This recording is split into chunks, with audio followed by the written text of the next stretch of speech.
Perkenalkan, nama saya Isna Lailatul Qatriyah dengan NIM 430302000016. Di sini saya akan menjelaskan materi yang kedua, yaitu tentang teknik komunikasi psikologis untuk merekatkan hubungan yang renggang. Nah, di sini ada 8 teknik komunikasi psikologis untuk merekatkan hubungan yang renggang, yaitu langsung saja yang pertama, yaitu biar ku berikan dia kesempatan untuk berbuat baik kepadaku. Nah, teknik meminta tolong untuk membuat musuh memihak kita atau cognitive dissonance theory. Nah, hal ini dialami oleh Benjamin Franklin yang fotonya tertera pada uang kertas $100 Amerika Serikat ketika ia menjadi anggota Kongres Pennsylvania.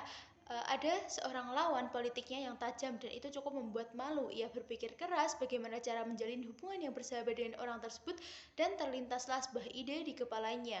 Ada pepatah mengatakan bahwa orang lebih suka pada orang yang ia baikin daripada orang yang baik padanya. Itu dia.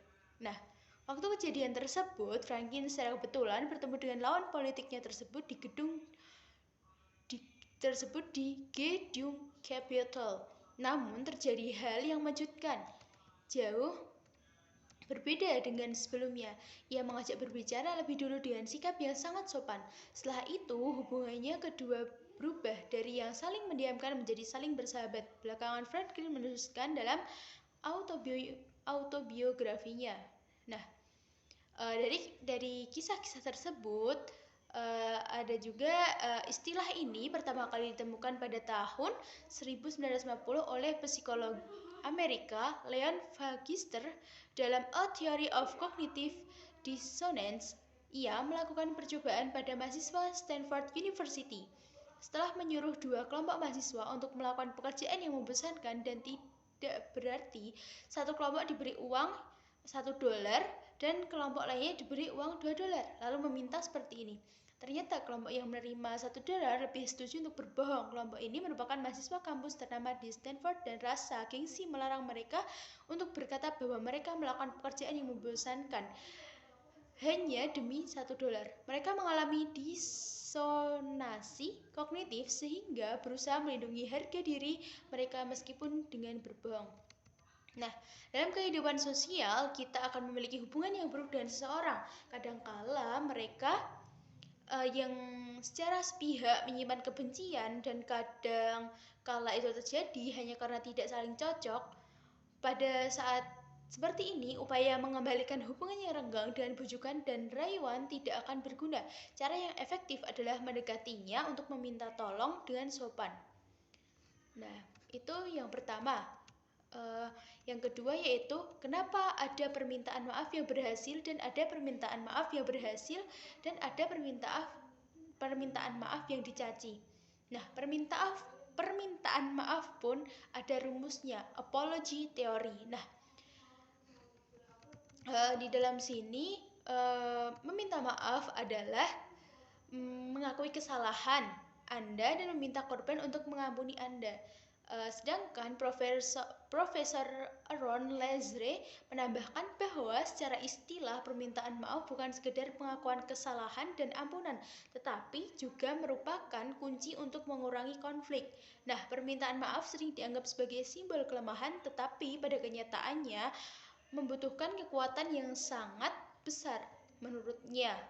Nah, menurutnya juga ada 4 tahap untuk meminta maaf dengan tulus, yaitu mengakui, menyesali, mengklarifikasi, dan mengganti rugi, yang jika semuanya dijalani dapat memulihkan hubungan interpersonal. Nah, di sini ada unsur yang digunakan dalam mengungkapkan permintaan maaf. Nah, di sini ada 6 unsur. Unsur yang pertama yaitu menunjukkan penyesalan. Unsur yang kedua menjelaskan apa yang salah. Unsur yang ketiga mengakui tanggung jawab. Unsur yang keempat berjanji tidak akan mengulangi. Dan unsur yang kelima mengusulkan kompensasi atau balasan. Yang keenam meminta maaf. Nah, itu mungkin yang selanjutnya yaitu yang ketiga, aku benci kamu, kemarin ribut, sekarang main tangan. Nah, di sini berdamai seperti pakaian yang basah terkena grimy sensory adaptation effect. Nah, penjelasannya yaitu Hal ini dapat dijelaskan dengan efek adaptasi sensorik atau sensoric adaptation effect, suatu keadaan tidak bisa merasakan stimulus akibat menurunnya fungsi sensorik karena secara terus-menerus menerima rangsangan tertentu sampai diberikan stimulus yang besar. Kita semua sering mengalami fenomena ini dalam kehidupan sehari-hari. Ketika mencoba berdamai dengan seseorang dalam hubungan yang sedang renggang, sampaikan isyarat dan ucapan untuk rekonsiliasi secara perlahan, bertahap, dan dalam waktu yang lama. Jika Anda bertengkar hebat dengan rekan kerja, jangan mencoba untuk langsung berbaikanlah pada hari berikutnya. Nah, tadi menggarisbawahi masalah rekonsiliasi. Nah, rekonsiliasi itu artinya yaitu memperbaiki hubungan-hubungan yang renggang itu tadi menjadi hubungan yang lebih bersahabat, seperti itu. Nah, yang selanjutnya yaitu yang keempat, kenapa sih pemimpin tim selalu saja menghakimi? Nah, di balik ucapan orang lain salah hanya aku yang benar. Good conflict, Anda salah, saya benar. Jangan banyak bicara, lakukan saja sesuai perintahku. Ada yang lebih tahu tentang pekerjaan itu daripada aku. Nah, penjelasannya di sini bahwa jadi kita dapat menghindari good conflict dengan cara terbaik adalah berbicara dengan sikap atau menempatkan diri di posisi orang lain. Jangan melihat sebuah pekerjaan sebagai urusan orang lain. Perhatikan dan periksa kembali. Jangan secara tanpa sadar kita menunjukkan gejala seperti itu. Nah, selanjutnya yang kelima, hubungan yang renggang yaitu hai, selamat pagi. Nah, semakin buruk hubungan, sapalah terlebih dahulu atau the law of reciprocity. Nah, hubungan di antara manusia tidak selalu baik. Nah, hubungan yang damai pun bisa renggang akibat tersangkut hal-hal buruk. Kita tidak tahu dari mana bagaimana cara melepas simbol tersebut. Sebaiknya kita mulai dengan apa? Nah, itu kan sering terfikirkan seperti itu. Jawaban bisa jadi sangat sederhana. Solusinya selalu ada di dekat kita. Salam, Anda bisa menyapa seperti biasa, selamat pagi, seperti itu. Namun, ketika hubungannya renggang, banyak orang yang berpikir seperti ini. Kita kerap kali ragu untuk menyapa terlebih dahulu akibat pemikiran otoriter ini. Nah, tidak ada hukum yang mengatur siapa yang harus menyapa terlebih dahulu. Namun demikian, orang sering berpikir bahwa orang yang lebih di bawah harus melakukan lebih dulu. Oleh karena itu, hubungan menjadi lebih kaku karena orang yang lebih muda merasakan beban untuk memberi salam. Nah, seperti itu contohnya. Jadi, kita sebagai orang lebih merasakan bahwa hal-hal itu harus dilakukan seperti apa. Nah, kita seharusnya sudah memikirkan hal yang seperti itu.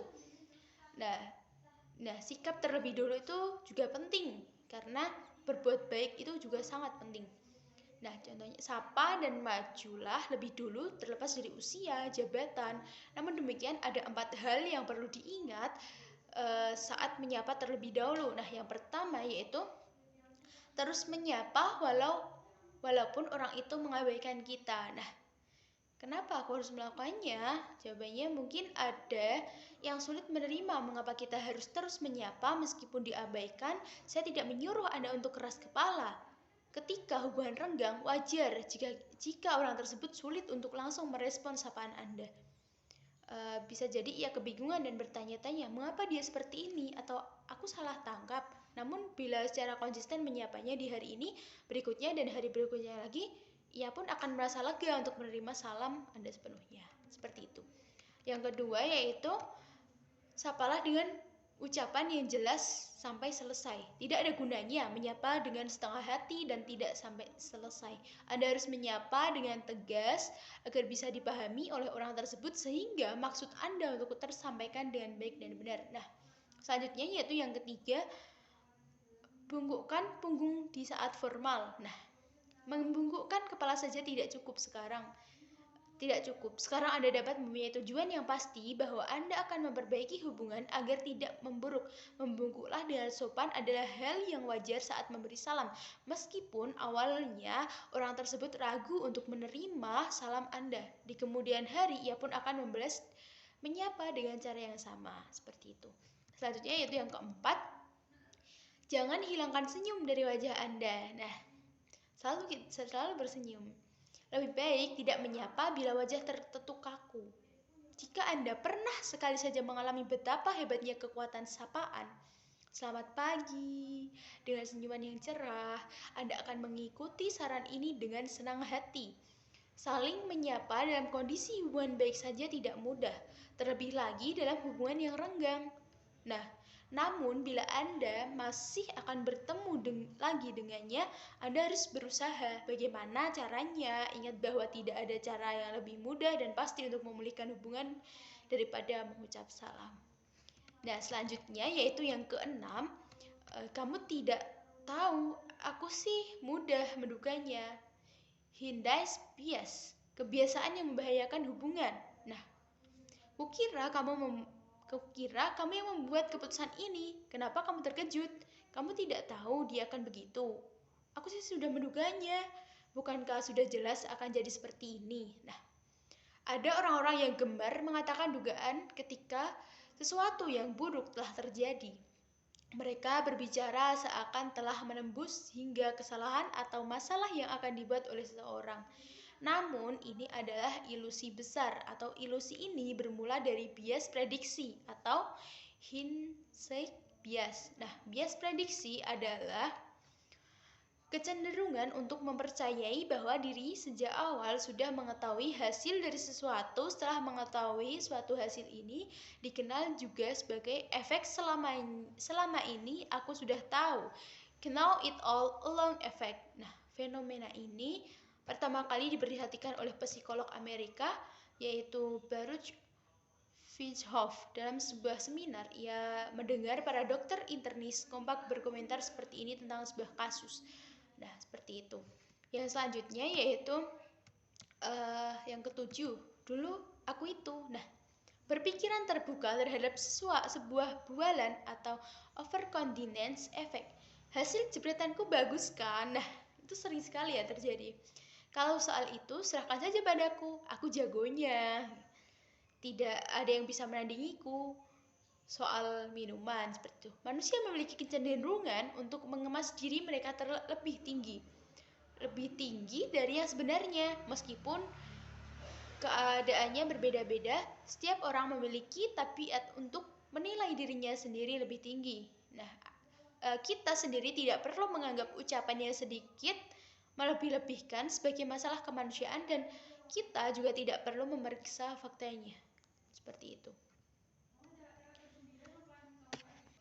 Selanjutnya yaitu yang ke-8, yang terakhir, aku sengsara karena dia sukses. Nah, selamatkan harga diri dengan menghilangkan kebiasaan membanding-bandingkan atau Neighbor effect.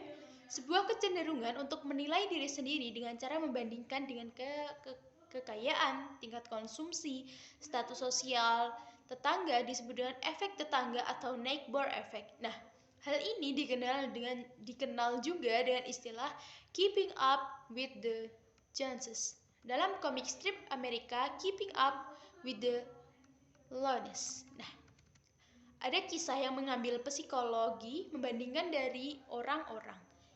Orang-orang yang sebelumnya hidup baik-baik saja tanpa mobil lalu melihat keluarga Jones membeli mobil, ia pun jadi ingin membeli mobil karena mereka tidak punya apa-apa. Ketika keluarga Jones mengganti mobilnya menjadi sedan, mereka baru merasa lega jika mereka juga beralih ke mobil sedan. Demikianlah tetangga keluarga Jones akan merasa kurang atau tidak tenang apabila mereka tidak bisa mengikuti apa yang dilakukan keluarga Jones. Nah, begitu mulai membanding-bandingkan, maka tidak akan ada lagi batasannya atau ujungnya. Nah, siapapun pasti memiliki kekurangan di satu sisi dibandingkan orang lain. Nah, kecenderungan membandingkan ini adalah naluri yang tidak bisa dihindari oleh manusia. Namun, kegagalan untuk mengendalikannya dengan baik dapat menyebabkan kesengsaraan dan menghancurkan sebuah hubungan. Nah, ini menjadi PR bahwa kita harus memeriksa kembali kebiasaan-kebiasaan kita dalam berbicara. Mungkin kita pernah tanpa sadar mengeluarkan ucapan yang membandingkan diri dengan orang lain. Bagaimana bila kita lupakan saja apa yang tidak kita miliki dan bersyukur atas apa yang kita miliki. Nah, keyakinan dan kebahagiaan sejati tidak datang dari apa yang kita miliki, tetapi dari hati kita. Mungkin begitu yang dapat saya sampaikan. Terima kasih. Wassalamualaikum warahmatullahi wabarakatuh.